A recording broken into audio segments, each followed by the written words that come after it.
अगर ये दिन मेरी जिंदगी का आखिरी दिन हो, उसमें कुछ ऐसा कर जाऊं, कुछ भी, कि जानने के बावजूद भी कि मैं कल सुबह नहीं उठने वाला, फिर भी आज रात को चैन से सो सकूं।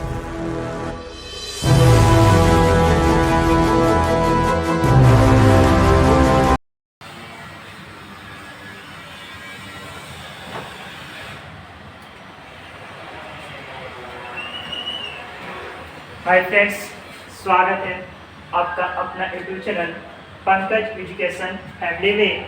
तो आज हम लोग फ्रेंड्स राजनीतिक विज्ञान के बारे में कुछ स्टडी करेंगे, है ना।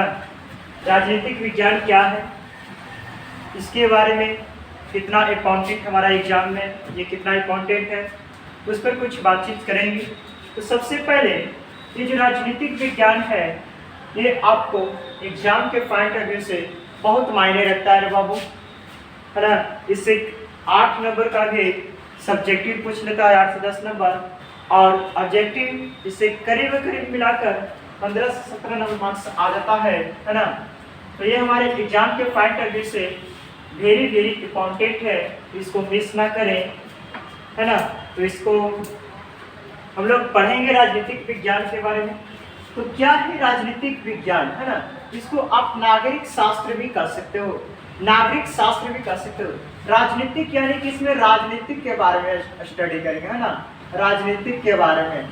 तो राजनीतिक क्या है ना, पॉलिटिक्स, इसको पॉलिटिकल साइंस भी आप बोल सकते हो, पॉलिटिकल साइंस। राजनीतिक विज्ञान को पॉलिटिकल साइंस भी आप बोल सकते हो, है ना। यानी कि बाबू ये जो नागरिक शास्त्र है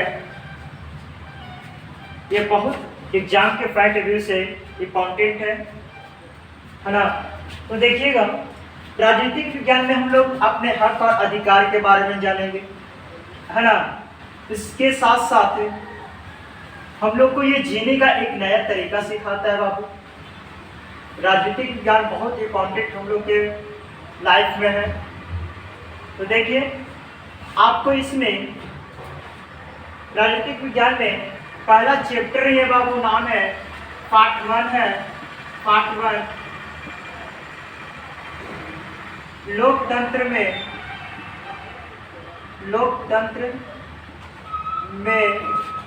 सत्ता की साझेदारी, लोकतंत्र में सत्ता की साझेदारी, सत्ता की साझेदारी, लोकतंत्र में सत्ता की साझेदारी, है ना।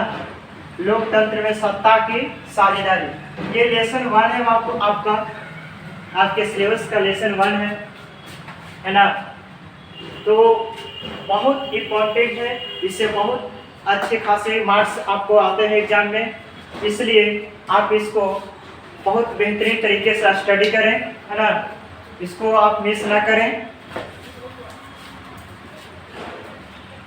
चलिए तो देखेंगे कि लोकतंत्र कहने का मतलब है कि लोकतंत्र क्या है। लोकतंत्र नाम से ही पता चल रहा है, लोकतंत्र, लोकतंत्र यानी कहने का मतलब बाबू जो लोकतंत्र है ये 2 शब्दों से मिलकर बना है। लोकतंत्र कितने शब्दों से मिलकर बना है, 2 शब्दों से मिलकर बना है। लोकतंत्र 2 शब्दों से मिलकर बना है। कौन कौन है बाबू, लोक धन तंत्र, लोक धन तंत्र। यानी कि लोक का अर्थ होता है बाबू, लोक का अर्थ होता है लोग, लोक का अर्थ होता है लोग, और तंत्र का अर्थ होता है बाबू शासन, तंत्र का अर्थ होता है शासन, है ना। यानी कि लोग मतलब हो जाएगा बाबू जनता, लोग मतलब जनता, है ना, हम लोग आम पब्लिक लोग, और शासन यानी कि बाबू रे जनता के शासन को ही, जनता के शासन को ही क्या कहेंगे, लोकतंत्र कहेंगे, या इसका दूसरा नाम है रे बाबू जनतंत्र, जनतंत्र। यानी कि जनता के शासन को ही क्या कहेंगे, लोकतंत्र या तो फिर जनतंत्र। तो ये देखिए किसी देश पे ये राज करने का एक विधि है, एक प्रणाली है ना, एक योजना है। पहले क्या होता था, पहले लोकतंत्र नहीं था, उसमें क्या चलता था, पहले चलता थे बाबू राजतंत्र। क्या चलता था? राजतंत्र। पहले राजतंत्र चलता था। किसी भी देश पे शासन करने का 4 प्रणाली है। क्या? पहला है बाबू लोकतंत्र। पहला क्या है? लोकतंत्र, है ना, लोकतंत्र। दूसरा है बाबू राजतंत्र, दूसरा राजतंत्र। और तीसरा है बाबू सैनिक तंत्र, सैनिक तंत्र। और चौथा है तानाशाही, तानाशाही, तानाशाही। तो देखिए लोकतंत्र में क्या होता था कि सबका मालिक कौन होगा? जनता होगा। सबका मालिक कौन होगा? जनता। यानी कि इसमें जनता के मर्जी से कोई भी कार्य होगा। इसमें सबका बाप कौन होगा? जनता होगा। कितना बड़ा अंबानी हो या अडानी हो, अगर चुनाव लड़ रहे हो तो जनता के पास आपको जाना ही पड़ेगा। आपको जनता के सामने सिर से नवाना ही पड़ेगा। अगर आप चाहोगे कि पैसे के बल पर जीत जाए, ये संभव नहीं है। यानी कि इसमें आपको अगर जनता चाहेगा तो जब मन तब हटा भी सकता है, अगर चाहेगा तो जब मन तब आपको बैठा भी सकता है ना। तो इसमें लोकतंत्र में क्या होता था कि सबका मालिक कौन होता था? जनता। लेकिन राजतंत्र में क्या होता था बाबू? राजतंत्र में क्या होता था कि केवल राजा के बेटा ही राजा बन सकता है। राजा के बेटा ही राजा बन सकता है। इसमें राजा के बेटा ही राजा बनने का योग्य होता था। यानी कि राजतंत्र देखिए कितना अच्छा विधि व्यवस्था चलता था पहले। बताइए तो जे राजा रहेगा ओकरे बेटा राजा बनेगा, है ना जी। यानी कि जो मुख्यमंत्री है ओकरे बेटा मुख्यमंत्री बनेगा, और बाकी कोई तो मुख्यमंत्री के लायक है ही नहीं। कितना अच्छा पॉलिसी है ना। तो देखिए यानी कि इसमें क्या होता था कि राजा के बेटा ही राजा बनेगा, है ना। चाहे तो वह अनपढ़ हो, चाहे लांगड़ हो, चाहे कोढ़ी हो, चाहे अंधरा हो, चाहे लंगड़ा हो, कुछ भी हो, लेकिन ओकरे बेटा राजा बनता था। सैनिक तंत्र में क्या होता है बाबू कि इसमें देश के नेता के पास शासन की शक्ति ना होकर उसके सैनिक के पास शक्ति होता है। जैसे पाकिस्तान में कई बार सैनिक तंत्र चला हुआ, सैनिकों का शासन हो जाता है ना। पाकिस्तान में जो है वो नेता के पास शक्ति कम, नेता के पास शक्ति कम, लेकिन उसके सैनिक के पास शक्ति ज्यादा होता है पाकिस्तान में कहा जाए तो, है ना। यानी कि ये जो भी वहाँ का नेता काम करता है वो सब अपने सैनिक से पहले बातचीत करता है कि देखो जी ये विधि ला रहे हैं, ये सही है कि नहीं, है ना। अगर आप यहाँ के सैनिक चाहेगा तो जब मन तब यहाँ के सरकार को हटा सकता है या भगा सकता है या गिरा सकता है। अभी हुआ था ना श्रीलंका में जस्ट अभी ताजा न्यूज ही चल रहा था श्रीलंका का। वहाँ के राष्ट्रपति को ही क्या कर दिया, उसको मार के राष्ट्रपति को भगा दिया, और वहाँ पे सब जनता जाकर, सैनिक जाकर वहाँ पे अपना अड्डा स्थापित कर दिया, है ना। एक है रे बाबू तानाशाही। तानाशाही, तानाशाही क्या है रे बाबू? जैसे हिटलर का नाम सुने हैं? हिटलर आप लोग सुने ही होंगे, मैं कैसे सुनेंगे, कहीं ना कहीं सर ये सब का आप मजाक कर रहे हैं। हिटलर के नाम सुनेंगे ना, सुनेंगे तो आप केकर सुनेंगे, है ना। तो हिटलर में बाबू 1 नंबर के तानाशाह शासक था। हिटलर 1 नंबर के तानाशाह शासक था, है ना। 1 नंबर के तानाशाह शासक था हिटलर। हिटलर क्या करता था? तानाशाह क्या होता था कि मैं जो बोला वही कानून है, मैं जो कह दिया वही तुम्हारे लिए आदेश है, यही मेरा कानून है, मेरा वचन ही मेरा कानून है। हिटलर कहता था कि मेरा वचन ही मेरा कानून है, यानी कि जो बोल दिया वही इसका कानून चला गया। यानी कि मन के मर्जी, है ना, जो इसका मन है वही आपको ये करेगा, किसी कोई बात नहीं सुनेगा।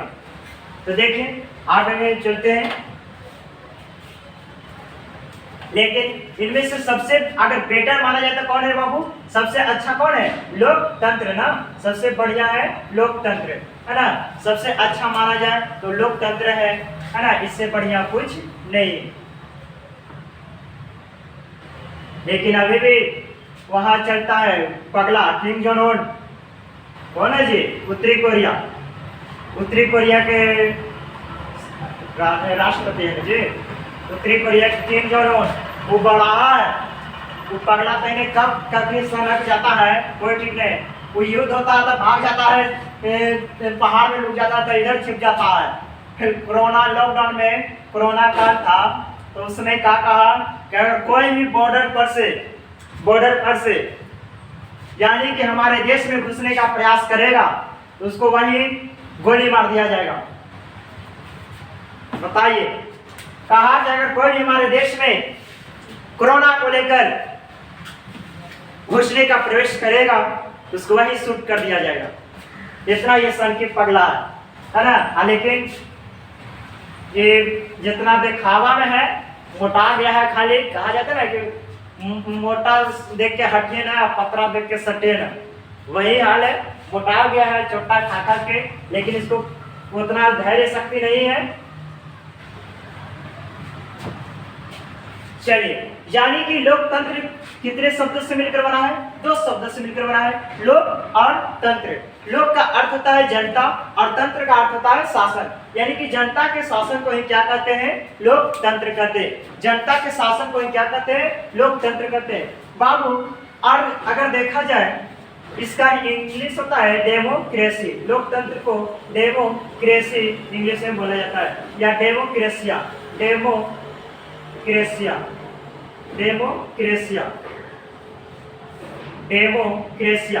ये जो डेमोक्रेसिया है, ये 2 शब्दों से मिलकर बना है। 2 शब्दों से मिलकर बना है, डेमो और क्रेसिया। डेमो और क्रेसिया। डेमो का अर्थ होता है बाबू जनता। डेमो का अर्थ होता है जनता और क्रेसिया का अर्थ होता है शासन, है ना। यानी कि बात वही घुमा फिरा के आ गया कि जनता के शासन को ही क्या कहते हैं? लोकतंत्र कहते हैं। चलिए आगे की ओर देखते हैं। थोड़ा हम लोग लोकतंत्र के बारे में कुछ संक्षिप्त विवरण प्राप्त कर लेते हैं, है ना। इसके बाद हम लोग चलेंगे, आगे की कड़ी बढ़ता जाएगा। आप धैर्य रखें, संयम रखें, संयम के साथ पढ़ें और एग्जाम में बेहतर से बेहतर अंक प्राप्त करें और अपने माता पिता का नाम रोशन करें। अगर आप थोड़ा सा अभी मेहनत करते हो बाबू, 5 महीना समझो, 5 महीना में परव सब काट उठ लो, है ना, तो 4 महीना आपके पास टाइम बच रहा है। 4 महीना अगर आप बिहार बोर्ड के नाम कर देते हो तो आपको जिंदगी में किसी प्रकार की कोई समस्या नहीं होगी। अगर आप चाहते हो तो आप अपने माता पिता के बुढ़ापा में 5 साल और उम्र बढ़ा सकते हो। अगर आप नहीं चाहते हो तो आप अपने माता पिता को 5 साल और उम्र घटा सकते हो। ये आप पर डिपेंड करता है कि आप अपने माता को खुश रखना चाहते हैं कि दुखी रखना चाहते हैं। अगर आप अपने माता पिता को खुशी से रखना चाहते हैं तो यहाँ पे मेहनत करिए, है ना। अगर आप मेहनत नहीं करते बाबू तो आपका भविष्य और आपका पीढ़ी गरीबी की ओर बढ़ता चला जाएगा। देखते हैं लोकतंत्र के बारे में। किसके बारे में? लोकतंत्र के बारे में। लोकतंत्र, आप लोग भी कॉपी कलम निकाल लीजिए। तो देखिए क्या कहता है लोकतंत्र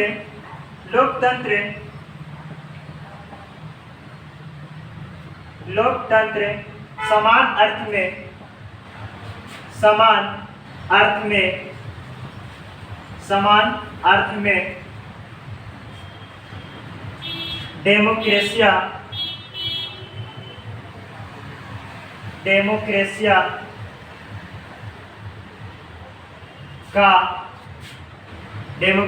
का हिंदी रूपांतरण है। हिंदी रूपांतरण है। डेमोक्रेसिया का हिंदी रूपांतरण है ना। डेमोक्रेसिया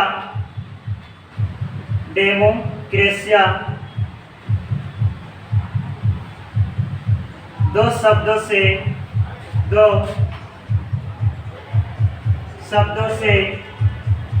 मिलकर बना है। 2 शब्दों से मिलकर बना है। डेमो का अर्थ जनता। डेमो का अर्थ जनता तथा तथा क्रेसिया का अर्थ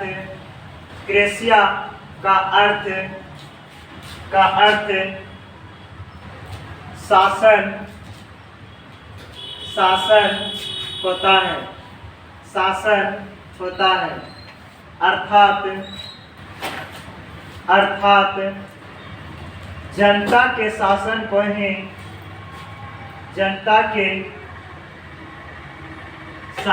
ही जनतंत्र या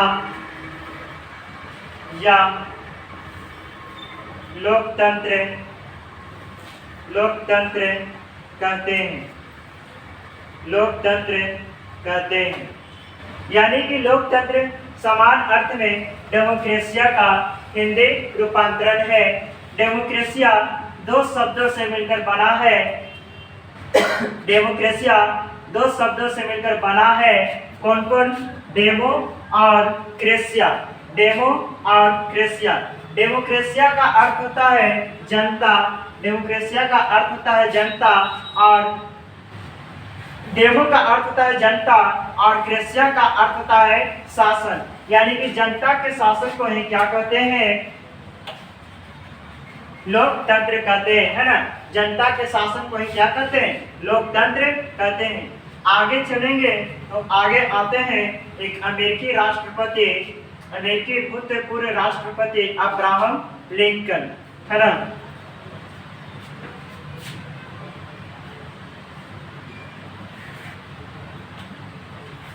ये आपको एग्जाम में पूछा हुआ है कि क्वेश्चन है कि अमेरिकी राष्ट्रपति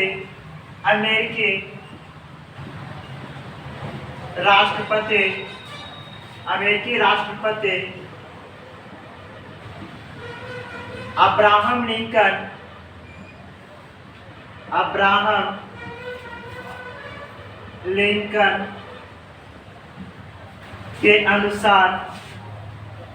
के अनुसार लोकतंत्र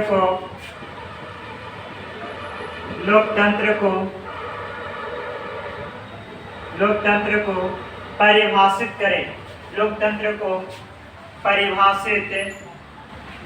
परिभाषित करें। है ना, परिभाषित करें। ये क्वेश्चन आपको पूछा हुआ है, VVI क्वेश्चन है ना। ये आपको एग्जाम पूछा हुआ क्वेश्चन है, तो इसका अर्थ हो जाएगा, इसका आंसर हो जाएगा क्या? इसका आंसर क्या होगा? तो अमेरिकी राष्ट्रपति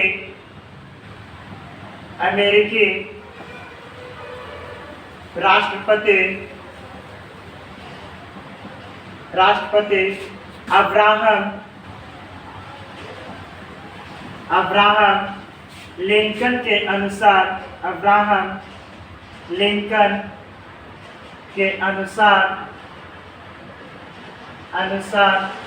लोकतंत्र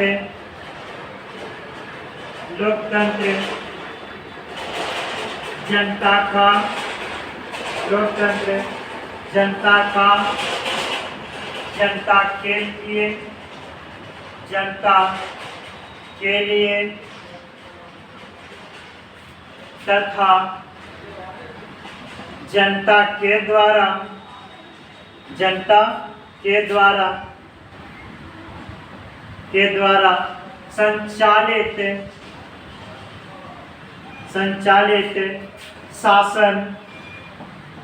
संचालित शासन प्रणाली को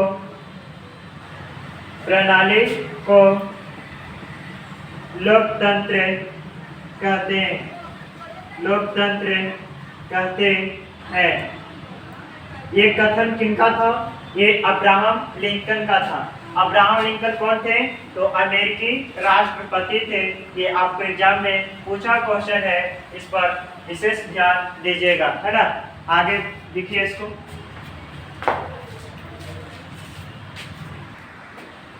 चलिए देख लिए। यानी कि अमेरिकी राष्ट्रपति अब्राहम लिंकन ने क्या कहे थे कि लोकतंत्र जनता के लिए और जनता के द्वारा संचालित शासन प्रणाली को क्या कहते हैं, लोकतंत्र कहते हैं, है ना।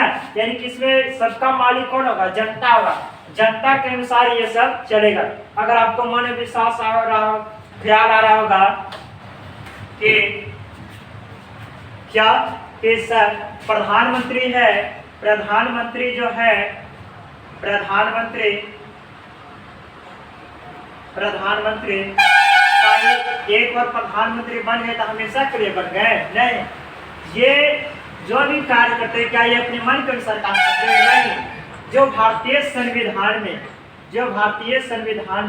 नियम कानून बनाया गया है, जो भारतीय संविधान में नियम कानून बनाया गया है उसी के अनुसार ये देश चल रहा है। और ये संविधान किसने बनाया था, डॉक्टर भीमराव अंबेडकर। संविधान को बनाने में कितना वर्ष लगा था, 2 वर्ष 11 माह और 18 दिन। इतना समय के बीच हमारा भारतीय संविधान बनकर तैयार हो गया था। भारतीय संविधान के निर्माता किससे कहा जाता है, डॉक्टर भीमराव अंबेडकर को, है ना। चलिए आगे चलते हैं।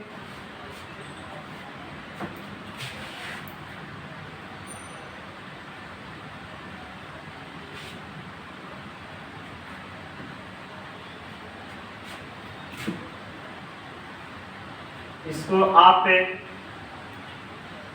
ध्यान से समझिएगा, है ना। ये याद करने से ज़्यादा इसको समझने की कोशिश करिएगा। याद करने से, रखने से कोई कार्य नहीं होता है। उसको आप थोड़ा समझिए, उस पर विशेष बल दीजिए, आपको जल्द याद हो जाएगा।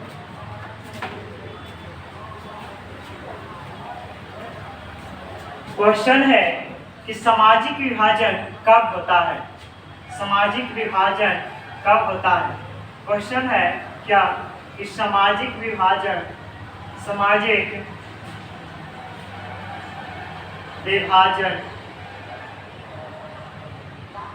कब होता है, सामाजिक विभाजन कब होता है ना। यानी कहने का मतलब कि समाज में विभाजन कैसे होगा, या कैसे होता है, या कब होता है। तो कहने का मतलब है कि जब 2 भाइयों के बीच में मान लेते हैं कि एक माता पिता के, यानी कि एक के 2 बेटा है ना, बी और सी, और ये दोनों साथ में मिलकर रह रहा है।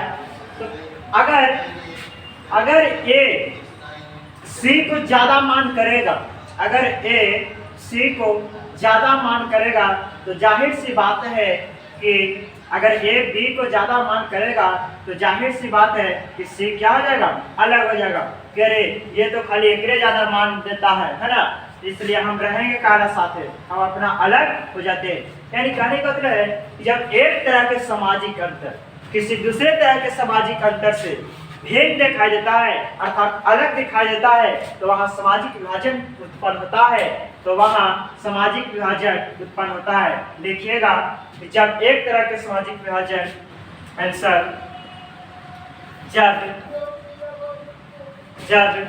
एक तरह के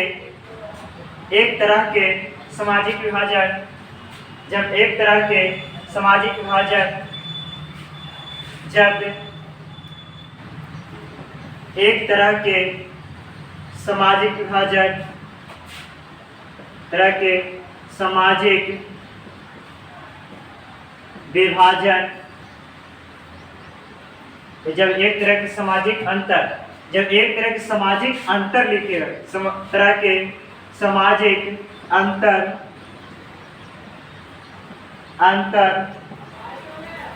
किसी दूसरे तरह के सामाजिक अंतर से, किसी दूसरे तरह के सामाजिक अंतर से भिन्न दिखाई देता है, भिन्न यानी अलग दिखाई देता है, भिन्न दिखाई देता है, तो वहाँ सामाजिक विभाजन होता है। तो वहाँ सामाजिक विभाजन होता है। तो वहाँ सामाजिक विभाजन होता है। तो वहाँ सामाजिक विभाजन होता है। यानी कि जब एक तरह के सामाजिक अंतर किसी दूसरे तरह के सामाजिक अंतर से भिन्न दिखाई देता है तो वहाँ सामाजिक विभाजन होता है। यानी कि जब एगो को ज्यादा मान करिएगा और एगो की कम मान करिएगा तो जाहिर सी बात है कि दूसरा का दूसरे करेगा, है ना। तो देखिए सामाजिक विभाजन किसके किसके बीच हो सकता है ना, इसके बारे में कुछ जानेंगे कि सामाजिक विभाजन होता है तो किसके किसके बीच होता है। तो जैसे देखिए सामाजिक विभाजन निम्नलिखित कारणों के बीच होता है या निम्नलिखित के बीच होता है। पहला क्या है, किसके आधार पर सामाजिक विभाजन होता है, तो धर्म के आधार पर होता है। धर्म के आधार पर सामाजिक विभाजन, धर्म के आधार पर सामाजिक विभाजन, धर्म के आधार पर, है ना। धर्म के आधार पर कैसे सामाजिक विभाजन होगा, तो हिंदू और मुस्लिम के बीच सामाजिक विभाजन हो जाएगा। हिंदू और मुस्लिम, हिंदू और मुस्लिम के बीच सामाजिक विभाजन हो जाएगा। नहीं, अगर कोई नेता है और चुनाव के समय क्या करेगा कि हिंदू वाला वोट लेने के चक्कर में क्या कर देगा कि मुस्लिम पर कुछ अन्य प्रकार की अफवाह उड़ाकर या लड़ाई लगवाकर हिंदू और मुस्लिम को तोड़ने का प्रयास करेगा, हिंदू और मुस्लिम के भाईचारे को तोड़ने का प्रयास करेगा, है ना। यानी कि ये दोनों के बीच में विवाद उत्पन्न करने का काम करता है कौन, राजनीतिक दल। राजनीतिक दल ये कभी नहीं चाहता है कि हिंदू मुस्लिम सिख ईसाई आपस में रहे सब भाई भाई। एक ये कहावत है कि सब बोलता है कि हिंदू मुस्लिम सिख ईसाई आपस में सब भाई भाई, लेकिन इन लोग का कभी हजम नहीं होता है। इन लोग कभी नहीं चाहेंगे कि हिंदू मुस्लिम मिलकर रहे, है ना। फिर दूसरा है बाबू लिंग के आधार पर। लिंग के आधार पर, लिंग के आधार पर सामाजिक विभाजन होता है। लिंग के आधार पर सामाजिक विभाजन होता है ना।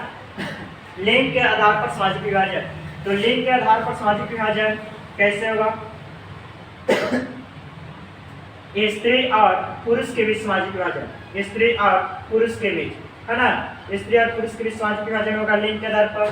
फिर तीसरा हो जाएगा क्षेत्र के आधार पर सामाजिक विभाजन। क्षेत्र के आधार पर, क्षेत्र के आधार पर सामाजिक विभाजन, क्षेत्र के आधार पर सामाजिक विभाजन। तो क्षेत्र के आधार पर कैसे सामाजिक विभाजन होगा जी, तो देखिए समझिएगा। क्षेत्र के आधार पर आजकल बिहारी जो है वो भारत के कोने कोने में काम करने के लिए घूमते फिरते रहते हैं, है ना।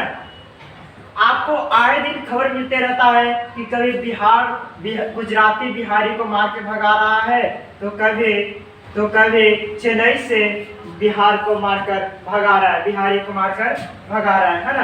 यानी कि यही बात है बाबू कि गुजराती और बिहारी के बीच, गुजराती और बिहारी के बीच विवाद हमेशा होते रहता है ना। फिर क्या है, धर्म के आधार पर हो गया, लिंग के आधार पर हो गया, क्षेत्र के आधार पर हो गया। फिर चौथा है जाति के आधार पर सामाजिक विभाजन। जाति के आधार पर सामाजिक विभाजन, जाति के आधार पर, जाति के आधार पर सामाजिक विभाजन। तो जाति के आधार पर सामाजिक विभाजन कैसे होगा, कहने को तो नहीं, सिर्फ जाति के आधार पर सामाजिक विभाजन ही होगा। हाँ, जाहिर सी बात है जाति के आधार पर सामाजिक विभाजन होगा। कैसे, स्वर्ण और दलित के बीच, स्वर्ण और दलित के बीच, स्वर्ण और दलित के बीच सामाजिक विभाजन। जाति के आधार पर होगा स्वर्ण और दलित के बीच सामाजिक विभाजन।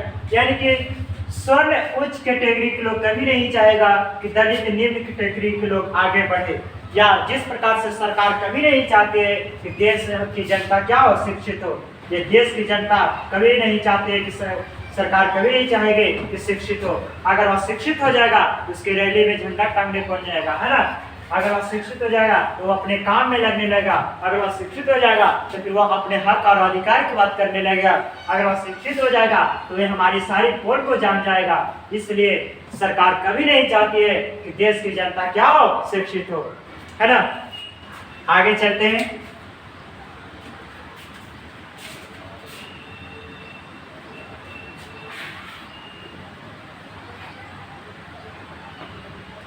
ये सब आप बहुत बढ़िया से समझिएगा। ये अगर आप एक बार समझ लेते हैं तो लिखने की कोई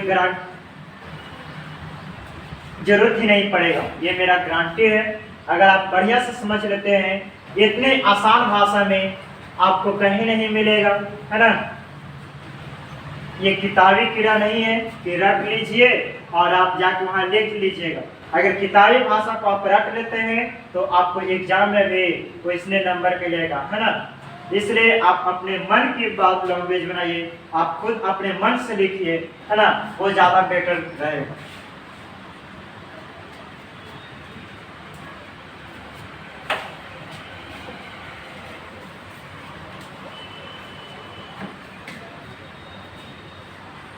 देखिएगा, क्वेश्चन है स्त्री और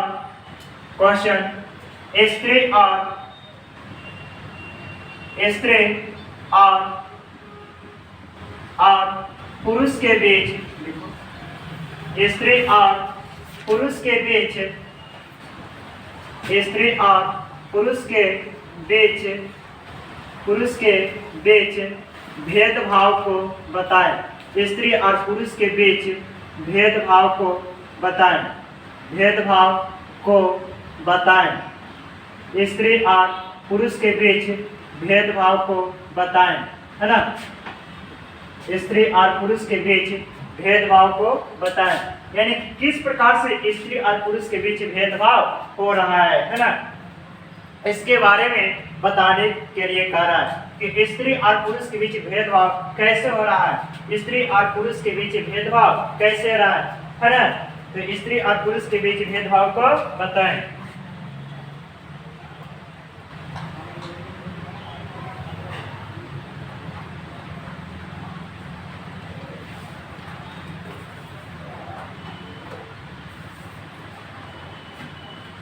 चलिए, स्त्री और पुरुष के बीच भेदभाव को बताएं। तो बताइए, स्त्री और पुरुष के बीच में भेदभाव क्या हो रहा है,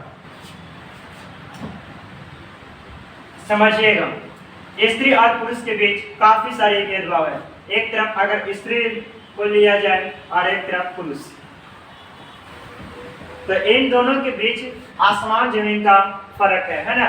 स्त्री के साथ जब स्त्री का जन्म होता है तो उसी समय से उसके साथ भेदभाव शुरू हो जाता है, और यह भेदभाव तब तक जारी रहता है जब तक कि उस महिला का या उस स्त्री का मृत्यु ना हो जाए, है ना। यह भेदभाव उसके अंतिम समय तक जारी रहता है। और पुरुष के साथ भेदभाव, स्त्री और पुरुष के साथ भेदभाव में सबसे ज्यादा प्रताड़ना स्त्री को मिलता है। तो लिखिएगा, आंसर लिखिएगा। हमारे भारतीय समाज में, हमारे भारतीय समाज में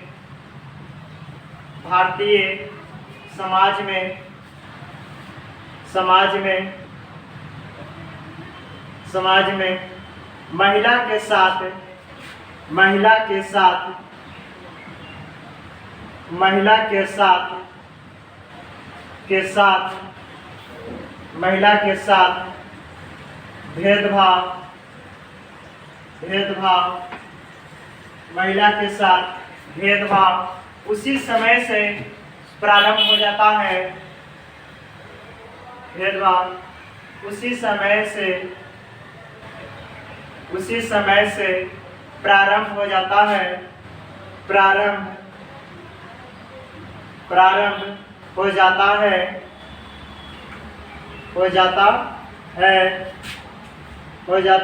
है जिस समय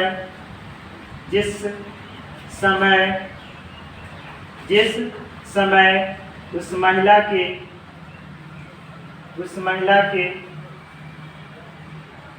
जन्म होते हैं, उस महिला के जन्म होती है, उस महिला के जन्म होती है, उस महिला की जन्म होती है। और यह भेदभाव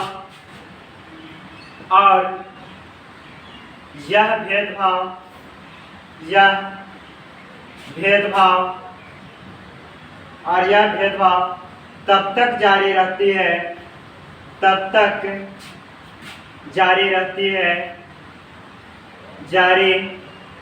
है जब तक कि जब तक कि उस महिला के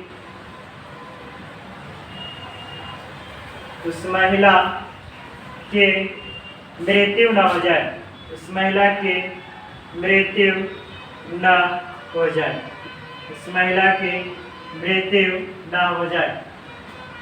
कहता है बाबू, हमारे भारतीय समाज में महिला के साथ भेदभाव उसी समय से चालू हो जाता है जिस समय उसका जन्म होता है, और यह भेदभाव तब तक जारी रहता है तब जब तक कि उस महिला के अंतिम समय ना जाए, अंतिम मृत्यु न पाले, है ना।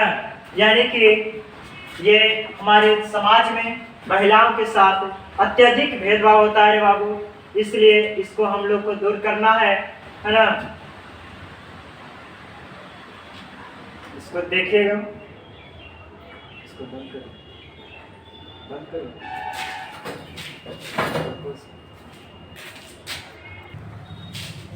तो देखिए कहाँ कहाँ इसके साथ भेदभाव शुरू होता है ना।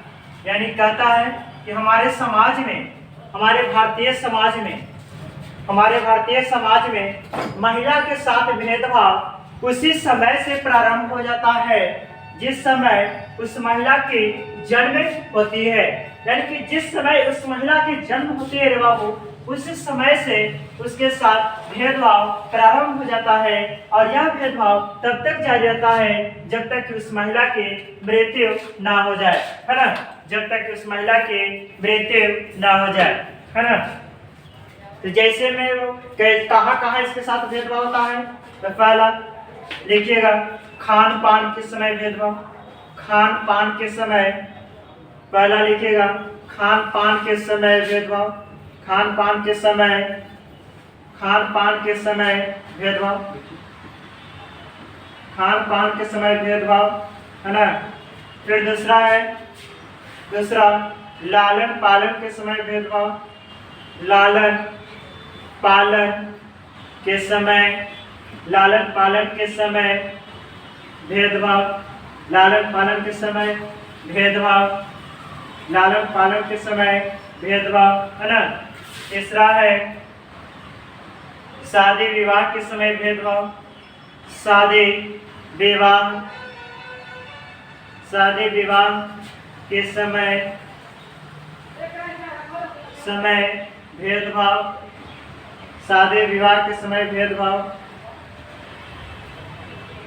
फिर है रे बाबू पढ़ाई लिखाई के समय भेदभाव, पढ़ाई लिखाई के समय भेदभाव। और सबसे महत्वपूर्ण बात है कि उसके जन्म के समय भी भेदभाव होता है। जिस समय महिला का जन्म होता है उसी समय से उसके साथ भेदभाव शुरू हो जाता है। जन्म के समय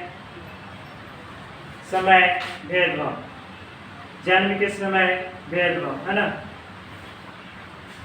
देखिएगा इसको,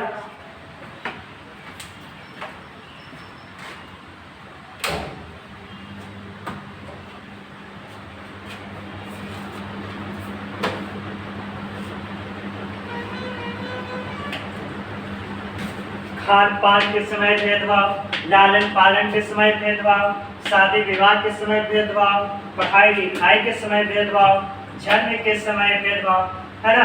ये सब महिलाओं के साथ भेदभाव होता है, और इन सभी कठिनाइयों को महिलाएं सहते हुए अपने अंतिम यात्रा पर प्रस्थान करे चले जाते हैं। तो ये हमारे भारतीय समाज में कतई सही नहीं है, इसको पर रोक लगाया जाए, है ना। जैसे बाबू खान पान के समय भेदभाव होता है कि बेटा को खिलाएगा कुछ और बेटी को खिलाएगा कुछ। लालन पालन के समय भेदभाव, बेटा के लिए 2000-4000 के चीज लेके देगा और बेटी को 100-200 का कपड़ा लेके देगा, है ना। फिर शादी विवाह के समय भेदभाव होता है कि अगर ज्यादा पैसा लगाओ तो कम तिलक देकर उसको गरीब परिवार में शादी कर देता है, अजय वही बेटा को पढ़ा लिखा कर बहुत बड़ा आईएएस अफसर बनाने का सपना रखता है ना। इसलिए पढ़ाई लिखाई के समय भी भेदभाव होता है कि बेटी को पढ़ाएगा सरकारी स्कूल में और बेटा को पढ़ाएगा प्राइवेट स्कूल में, है ना। फिर बाबू जन्म के समय भेदभाव, यानी कि जैसे उसका जन्म होता है तो कहता है कि बेटी की जगह बेटा रहता है ना, यानी कि उसके साथ जब से वह जन्म लेता है तब से उसके साथ भेदभाव शुरू हो जाता है।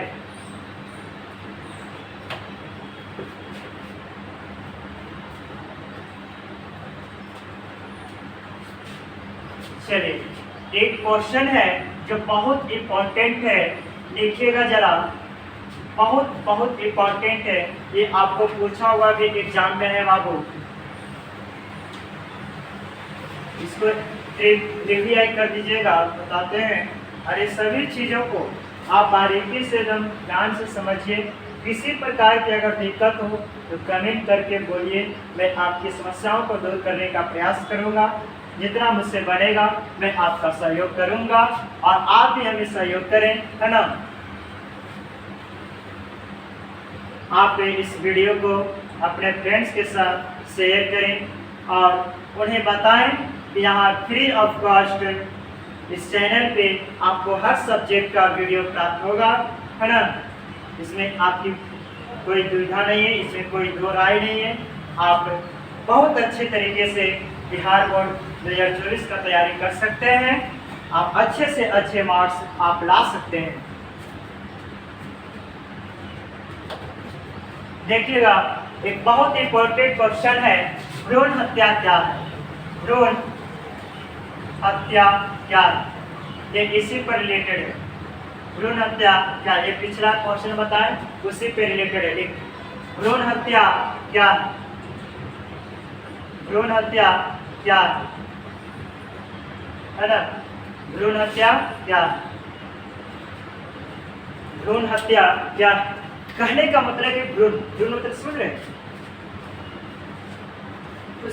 जिससे किसी भ्रूण का विकास होता है ना, गर्भ में पल रहे तो भ्रूण कहते हैं, यानी कि जिससे किसी संतान का निर्माण जन्म होता है। तो देखिए, भ्रूण हत्या क्या है, ये आपको एग्जाम में पूछा हुआ क्वेश्चन, इसलिए इसको VVI करिएगा, इसको VVI करिएगा। देखिए क्या है भ्रूण हत्या क्या है, इसको थोड़ा बताते हैं कि आज विज्ञान इतना विकास कर गया है, आज विज्ञान हमारा इतना विकास कर गया है कि हम लोग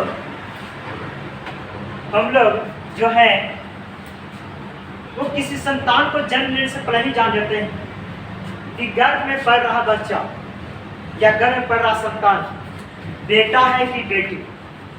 अगर हमें पता चल जाता, उसके माता पिता को पता चल जाता है, उसके दंपति को पता चल जाता है, उसके दंपति कहने का मतलब माता पिता, पेरेंट्स, उसके दंपति यानी कि माता पिता को जैसे पता चल जाता है कि गर्भ में पल रहा संतान कन्या है, यानी कि बेटी है, कन्या है, गर्भ में पल रहा संतान कन्या है, तो उसको गर्भ में ही हत्या करा देना, गर्भ में ही हत्या करा देना क्या कहलाता है? भ्रूण हत्या कहलाता है। गर्भ में ही हत्या करा देना क्या कहलाता है? भ्रूण हत्या कहलाता है ना। यानी कहने का मतलब है कि अगर इसी प्रकार से ये पता कैसे चलेगा? अल्ट्रासाउंड के माध्यम से। अल्ट्रासाउंड के माध्यम से क्या होता था? अब अल्ट्रासाउंड पर रोक लगा दिया गया है। अल्ट्रासाउंड में अब ये कोई नहीं बता सकता है, लिखा हुआ रहता है यहाँ भ्रूण का, यहाँ लिंग का जांच नहीं होता है। जहाँ अल्ट्रासाउंड जाइएगा कराने वहाँ पे लिखा हुआ रहता है यहाँ लिंग का जांच नहीं होता है, लेकिन अंदर सब होता है ना। कहीं कहीं सब कोड से जानते हैं, कोड उन लोग का कोड रहता है ना। कई जगह तो देखिएगा कि उन लोग को कोड रहता है कि अगर बेटा रहेगा तो क्या करना है, अगर कोई पदाधिकारी भी जांच में चला जाएगा तो पता नहीं चलेगा कि कहाँ बोला कहाँ बोला। वहाँ के डॉक्टर से जो होते हैं वो सब कोर्ट से बात करते हैं, बता दिया रहता है पहले से, है ना। फोन पे बोल देता है या कहीं पे बोल देता है कि ऐसे वैसे तो समझ जाता है। है ना, बेटा रहेगा तो क्या बोलेगा, और अगर बेटी रहेगा तो क्या बोलेगा। अगर वह अल्ट्रासाउंड कोई कराने जाता है तो उसको डायरेक्टली वे में ना बोलकर इनडायरेक्टली बोलता है। क्या बोलता है, अगर बेटा रहता है तो कहता है कि रिपोर्ट लेने के लिए कब आइएगा, बताइए। अगर बेटा रहता है तो बोलता है कि रिपोर्ट मंडे को लेने आइएगा। कब, मंडे को लेने आइएगा। और अगर बेटी रहती है तो बोलता है कि रिपोर्ट फ्राइडे को लेने आइएगा, फ्राइडे को लेने आइएगा। यानी कहने का मतलब है, इसके अगला अक्षर से आप समझिए, अगला अक्षर से समझिए। अगर बेटा तो बोल रहा है एम, मंडे बोला तो मंडे में कुछ आ रहा है एम न जी, तो एम से मेल होता है, एम से मेल होता है ना, तो मेल मतलब कुछ पुरुष, मेल मतलब पुरुष। यानी कि क्या कह रहा है, अगर मंडे को हो रहा तो कह रहा है कि घर में पढ़ रहा बच्चा कुछ ही है, बेटा है।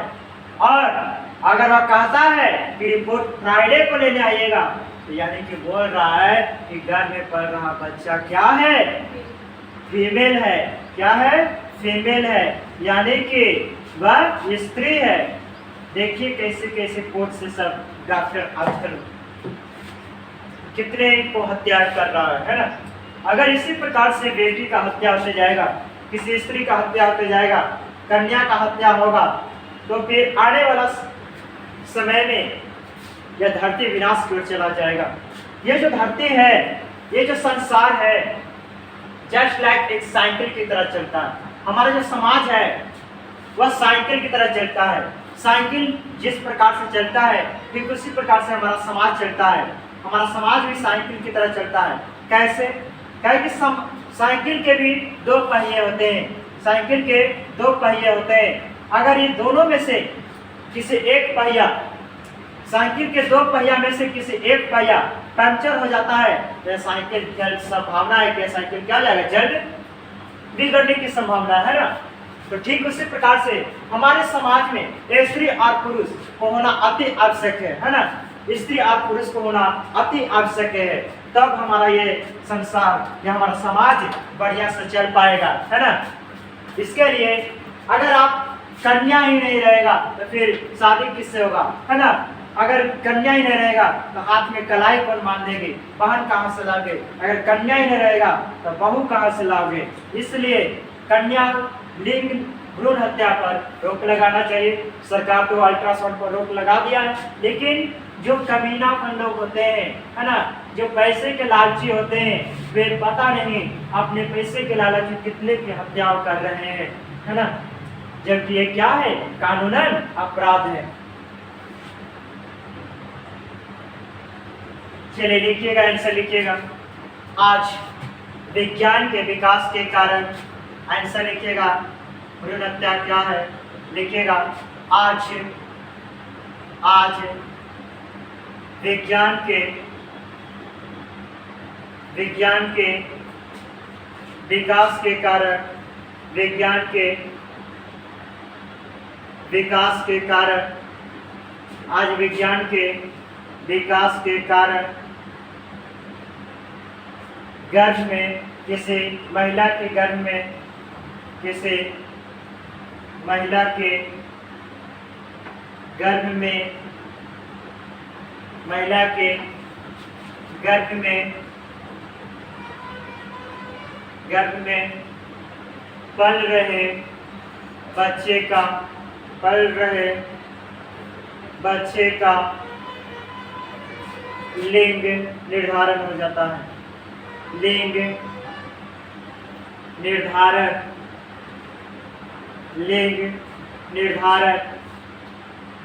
हो जाता है। जैसे ही यह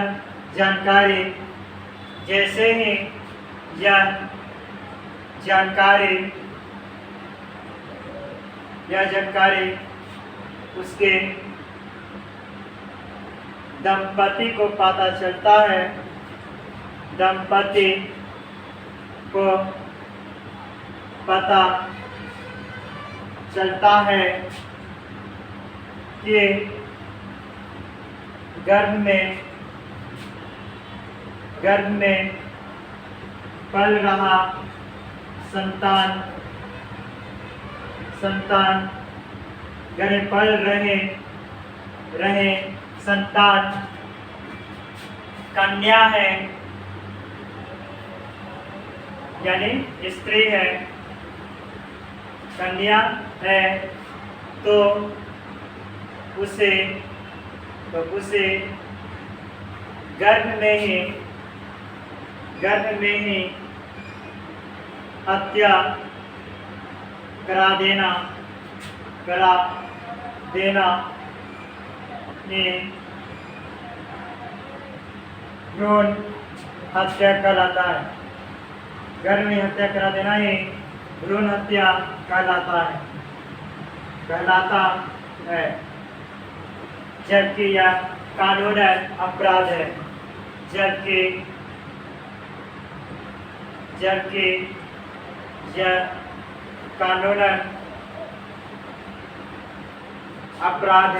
कानूनन अपराध है। यानी कि आज विज्ञान के विकास के कारण किसी महिला के गर्भ में पल रहे बच्चे का बाबू लिंग निर्धारण हो जाता है। कहने का मतलब यह जानकारी पता चल जाता है उसके गर्भ में बेटा है कि बेटी, और जैसे ही यह जानकारी उसके माता पिता यानी दंपति को पता चलता है कि गर्भ में हम लोग भ्रूण हत्या के बारे में जान लिए है ना।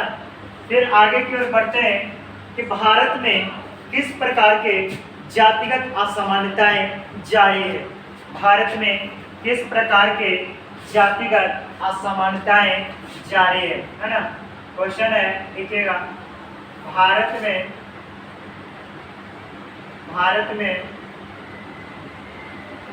किस प्रकार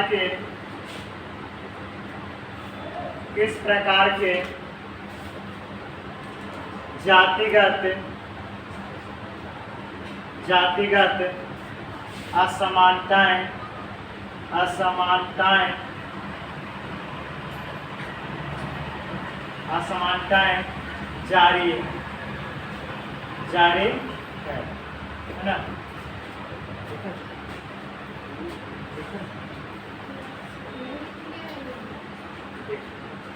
भारत में किस प्रकार के जातिगत असमानताएं जारी है, यानी कि भारत में क्या चल रहा है, जाति के बारे में क्या सोच है यहाँ के लोगों, इस भारतीय के माइंड में ये जाति की भावना चलता है कि नहीं, है ना।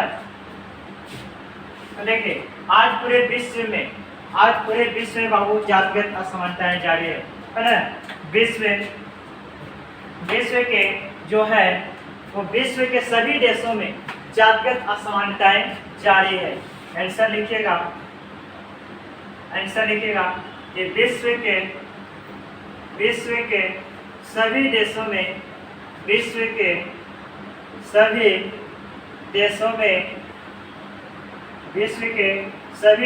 में जातिगत असमानताएं जारी है।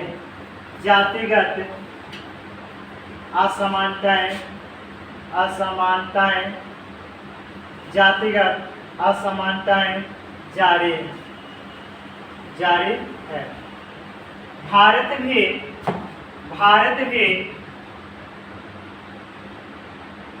भारत भी इससे अछूता नहीं है। भारत भी इससे अछूता नहीं है। यानी कहने का मतलब है कि आज विश्व के सभी देशों में जातिगत असमानताएं जारी है ना, और भारत भी इससे अछूता नहीं है, यानी कि भारत में भी असमानताएं जारी है। भारत में भी पेशा के आधार पर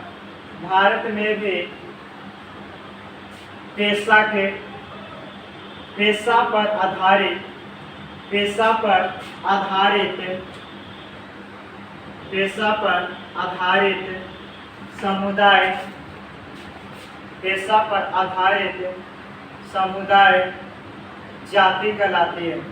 पेशा पर आधारित समुदाय जाति कहलाते हैं। पेशा पर आधारित समुदाय जाति कहलाते हैं, है ना।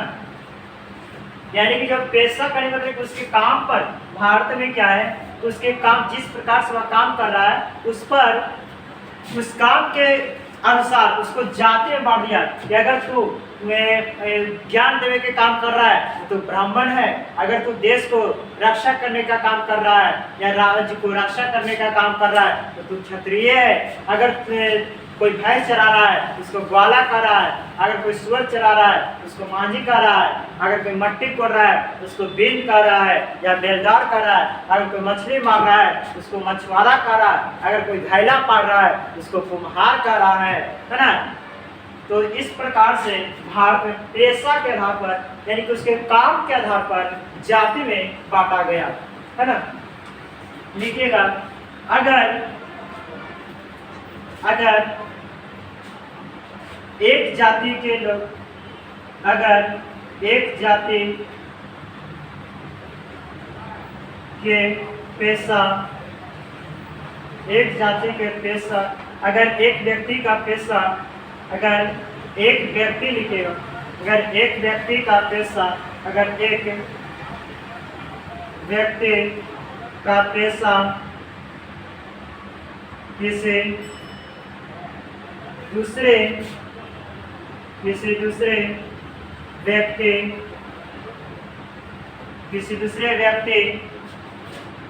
के पेशा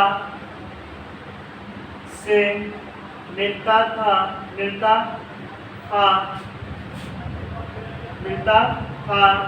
तो वह उसी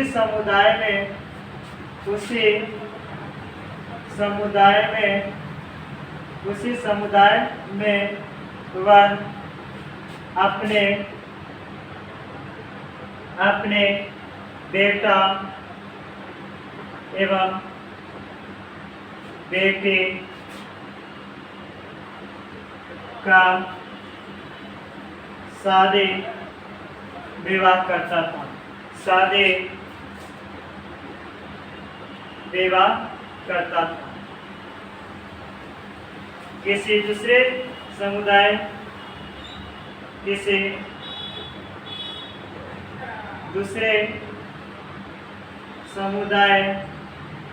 में शादी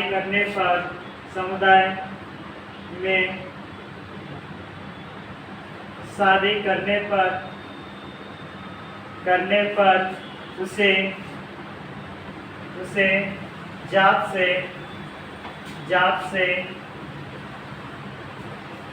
हटा दिया जाता था, हटा दिया जाता